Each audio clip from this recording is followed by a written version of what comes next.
someone like Erastus, you've also had your fair share when it comes to these attacks.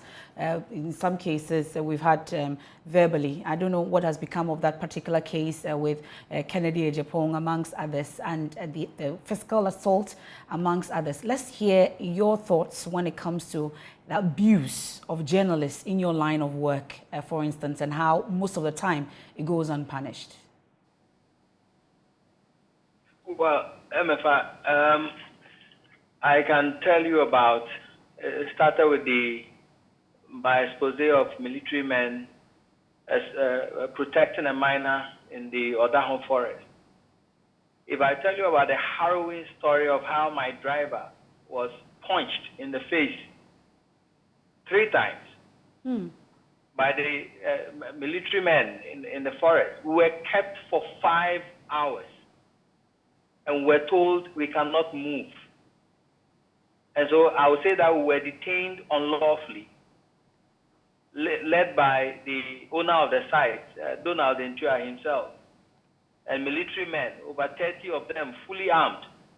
Our phones were taken, they were cleared of, even all my childhood, my small boys' pictures on my phone were cleared. All footages on my camera were cleared. And we were not allowed to move anywhere. We stayed, my driver and the drone guy had to stay in the vehicle for 5 hours. And afterwards, all we got was that we had military intelligence people coming to me, taking my statement and all that, and nothing. Recently, when I did the documentary and I featured part of it in the documentary, I had the defense minister being very angry and calling me on phone and staying on phone for a long time, asking me why I'm including something that has happened before in a current documentary. And when I asked him what has happened to the investigations, he can't tell me anything. Okay. And fast forward, what I had to go through when the chairman of Defense and Interior Security, something, Kennedy Ejapong, sat on TV and asked people to beat me up.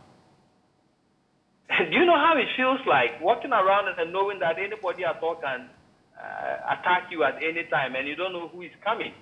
And my family had to stay in a safe house for a whole month. And afterwards, I had to watch my back, even now. And the kind of people who were calling and saying, watch your back, watch your back. And I kept asking myself, from who? And so if you're not strong, and at a point in time, I had to put up a strong face and say, well, damn every consequences, I'll come out. But these were matters that were reported to security agencies. Are we saying that months down the line, nothing has happened? Well, nothing has happened. I can tell you that because I was invited by the National CID and they did virtually nothing. They took statements, they asked me some few questions, they asked me to come back. I went back with my lawyer, Samson Ladi. Nothing happened. Until date, nothing. And you see, when it happens like that, and when I watch my colleague, who was beaten by the police, Latif, yeah. And right now he has a permanent problem, and nothing has happened to such a case, not even identifying those who did that to him. Then you get so afraid to the extent that if you're not careful, you wouldn't embark on any daredevil venture anymore, exposing anything at all, like even doing stories about the environment, because somebody will not like it, and you wouldn't like what will happen to you afterwards.